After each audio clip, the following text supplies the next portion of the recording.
Good evening, sir. My name is Simi. My question is, why are the ladies not allowed to divorce their husbands in Islam? Sister asked the question that why aren't the ladies allowed to divorce their husband? As far as divorce is concerned, sister, broadly, you can categorize divorce into 5 categories. One is by mutual consent of the husband and wife both. First category. Second category, unilaterally by the will of the husband. Third category, that if it is mentioned in the Nikah-nama, when a woman is marrying a man, if she mentions the contract, by default, the authority is given to the man in the Quran. Why? I'll come to it later on. But in the Nikah-nama, since marriage is a marital contract, a woman can put down any clause in marriage which is not prohibited in the Quran.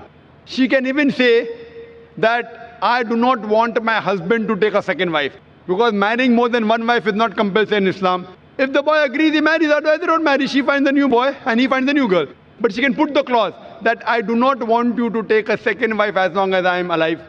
But you cannot put a clause which is against the Quran. You can't put a clause saying I don't want you to offer prayer, because offering salah is compulsory. You can put a clause which is optional. Similarly, she can put a clause that I too want to give unilateral divorce.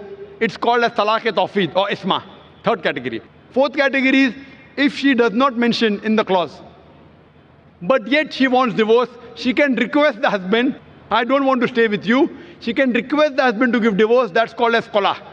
And the fifth category, if the husband does not agree and if the husband ill-treats her, she can go to the qazi, she can go to the judge, and she can take nikah-e-fasq.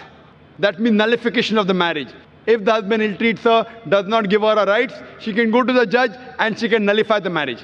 So even a woman can take divorce. But under normal circumstances, the man has been given the authority. Why? Because in marriage, the person who's the loser is the man, not the woman. The woman gains.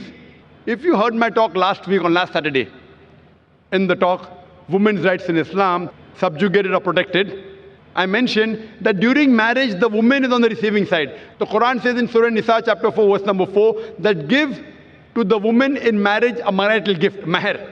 In marriage, it is the husband who gives to the would-be wife an amount, a mahr. And mahr can be any amount. So imagine, before she's married, it's the duty of the man, duty of the father and the brother.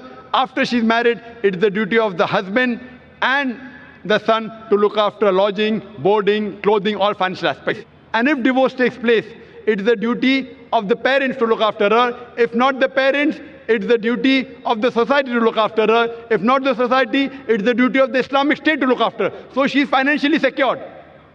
If divorce takes place, the man gives the divorce, he loses the mahr. But the woman, she's on the receiving end. Now, she has a chance to get married. Once she gets married, she gets new mahr. And the man, when he has to marry another woman, he has to give new mahr. If the full authority is given to the woman keeps on marrying and divorcing, then she will keep on gaining money. Who's the loser? It's the man. So Almighty God even protects the man's status. Otherwise, I have to give a talk on man's rights in Islam. Because if a divorce takes place, man is more of a loser than a woman, financially and otherwise. Woman gets protection from the family, from the society, from the state. Man doesn't. So because of that, Allah Almighty God has secured the man. But yet if the woman wants, she can mention in the marital contract, she too can give divorce. Or she can request divorce from the husband, called as khula. Or if the husband ill-treats, she can go to a judge and she can nullify the marriage, which is called as nikah-e-fasq. Hope that answers the question.